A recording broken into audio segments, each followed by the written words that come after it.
जय हिंद बच्चों।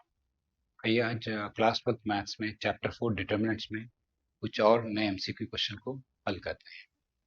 इसमें क्वेश्चन नंबर 3 दिया हुआ है कि let A B a non singular square matrix of order 3 by 3, then determinant of adjoint of A is equals to. तो बेसिकली ये एक प्रॉपर्टी बेस्ड क्वेश्चन है। आपने पढ़ा हुआ है कि अगर कोई मैट्रिक्स ए था, उसका मैंने एडजॉइंट निकाला और उसका मैंने डिटर्मिनेंट निकाला, तो वो ए मैट्रिक्स के डिटर्मिनेंट की पावर n माइनस वन होता है। That is very important question. ये आपके स्कूल एग्जाम के बोर्ड के लिए बहुत इंपॉर्टेंट।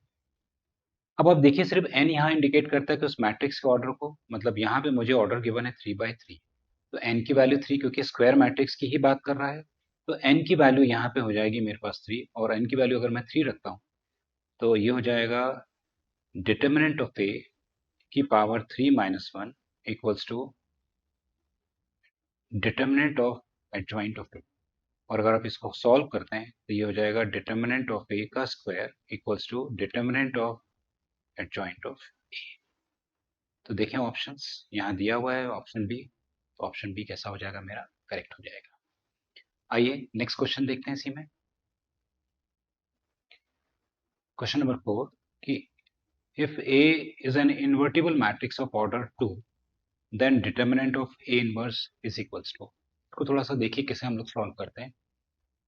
मुझे बेसिक प्रॉपर्टी मालूम है कि यदि मैं a इंटू ए इनवर्स कर रहा हूँ तो मुझे ये जो डिटर्मिनेंट मिलेगा ये मिलेगा आइडेंटिटी 2/2 का 1001। ओके, यदि बोथ साइड मैंने डिटर्मिनेंट ले लिया, determinant of a into A inverse equals to determinant of i।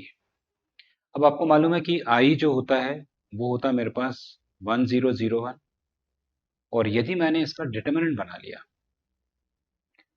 तो ये हो जाएगा 1001, और आप इसकी वैल्यू निकालेंगे तो वैल्यू कितनी आ जाएगी?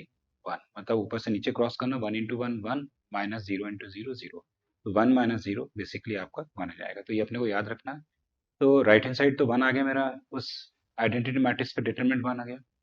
और जब यहाँ पे a इंटू ए इनवर्स का डिटरमिनेंट निकाल रहे हैं, इसका मतलब बेसिक जो प्रॉपर्टी होती है वो होती है determinant of a into determinant of A inverse.